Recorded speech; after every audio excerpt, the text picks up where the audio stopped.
What's up, y'all? This is Lil John Roberts hanging out with my homies at Vater Sticks, the best sticks in the world. I've been with them for 12 years now, since 2000.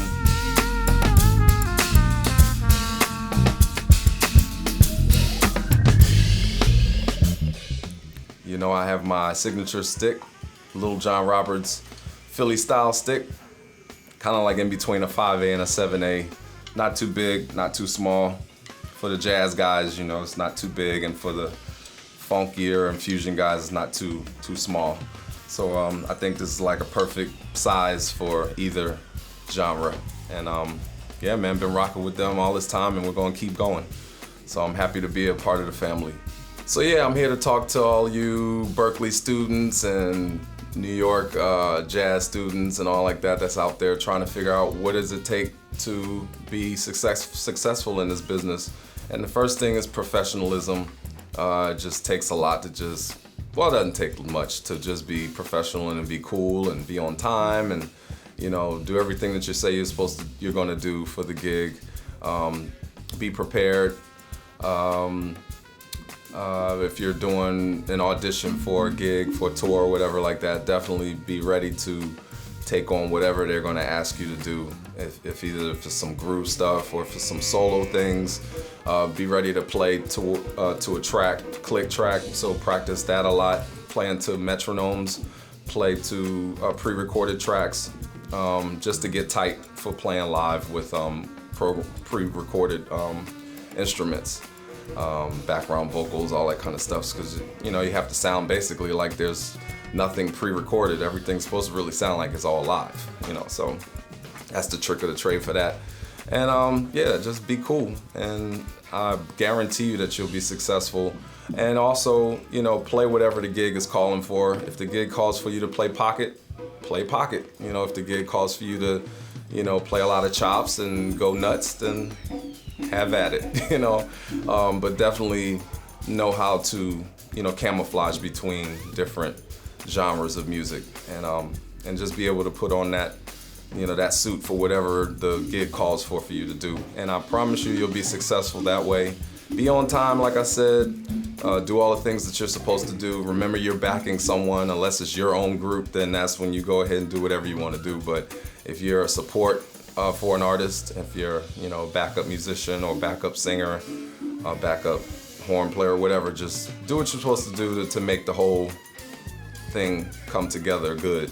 And I guarantee you, you'll always get a call back. Getting a super mega tour at the age of 23 was the biggest thing that's ever happened to me in my career. It was almost like fate. It was like destiny meeting each other, and preparation meeting opportunity. While I was at school, I practiced a hell of a lot, 6 to 8 hours almost every day, which didn't give me time to really have much of a social life and do other things, you know, because my dedication was to practicing and getting to be as good as I could be. So when I got called to go out with Janet Jackson, it was in the middle of her Janet tour with Jonathan Moffett was playing drums, and he had to leave. And they needed someone to come in within a matter of a few weeks and learn the stuff, rehearse, and then go out. So what I did was prepare myself, learn the whole show from top to bottom. They gave me a video and they gave me some cassettes at that time. It was 94, so we were still using cassettes. And I learned the whole show from top to bottom, and by the time I got to rehearsal, mind you, I had never played on a major tour with anyone before, so this was just a whole nother world for me to walk into. And of course I was nervous as hell. And I got to the rehearsal, and she asked me what song would I like to go over, and I told her, I said let's do the whole show, and which surprised her because she wasn't expecting me to come in knowing everything.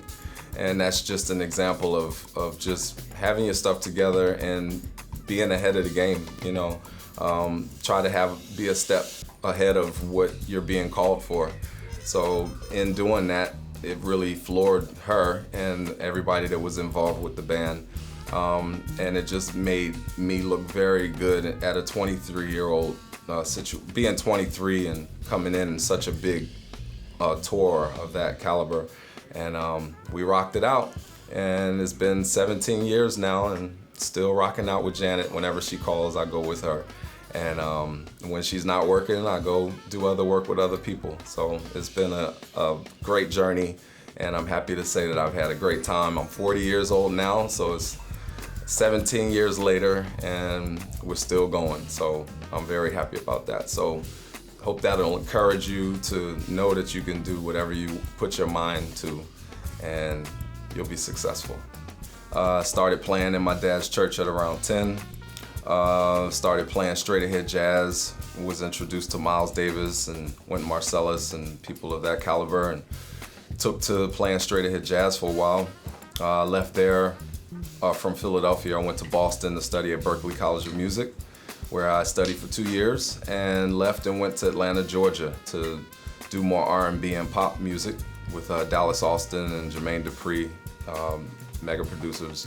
And at 23, I got a call to go out with Miss Janet Jackson, and that was my first big pop tour. And ever since then, I've been working with a lot of folks: George Duke, Rochelle Farrell, Jonathan Butler, George Benson, just a lot of different things. Aquarium Rescue Unit. Tonight I'm playing with Snarky Puppy from New York. We're here playing at Berklee College of Music, Cafe 939. So it's gonna be a good night. Good to see all the people that I haven't seen in like 10 years. And just having a good time. And Vader has been supporting me since 2000, and I'm happy that I'm part of the family with them, and it's been very good to me, and we're gonna keep rolling. So yeah, the story about how I got with Vater Sticks is a very cool one. I used to go to a place called Jack's Drum Shop every day and hang out with the fellas there and trade gear and buy gear. And then I was playing another stick company at the time. I won't name anybody, but when I came to the drum shop, they told me, "Hey man, you need to check out these drumsticks, the new Vader drumsticks, man." And I said, "Nah, I'm good with what I'm using already." He said, "No man, you gotta play them." Johnny Coviello is the guy that turned me on to Vader Sticks, and much love to him. Still my boy. I love to hang with him, love to spin sticks with him and stuff. And he turned me on to the Vader guys. And actually, Jack is the grandfather of Ron and Alan Vader. So it was, just kind of like fate coming together. And, once I played the sticks, I couldn't go back to any other stick company. I've been happy with them all this time. And I love them as people as well. They're a great family. They're like brothers to me, Chad and Ron and Alan and all the guys. And so yeah, that's my story with Vader, and I haven't turned back, and I probably won't ever. So keep it coming. All right, y'all, I'm out of here. Getting ready to do the show here with Snarky Puppy tonight in Boston, my old stomping grounds. Much love to everybody. Vader, much love to you guys.